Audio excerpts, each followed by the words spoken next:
Thank you.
देशा दगडाचा देशा, नाजूक देशा कोमल देशा फुलांचाही देशा, नाजूक देशा कोमल देशा फुलांचाही देशा, प्रणाम घ्यावा माझा हा श्री महाराष्ट्र देशा, प्रणाम घ्यावा माझा हा श्री महाराष्ट्र देशा.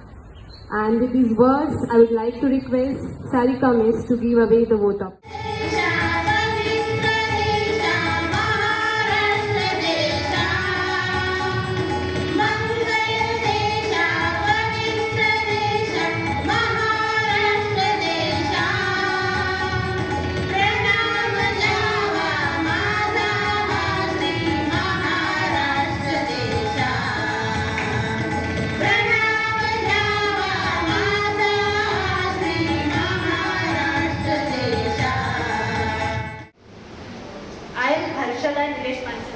Here to celebrate Maharashtra Day. With you all with a spirit of enthusiasm. This victorious state format on 1st May 1960. This state with rich history and culture. Maharashtra Day is day to salute the spirit of the people who fought for creation. It is the land of the great warrior and leader Chhatrapati Shivaji Maharaj. भीतीनामा तुझी मुळी गडगडणाऱ्या नभा, आसमानीच्या संतानाला जबाबदारी.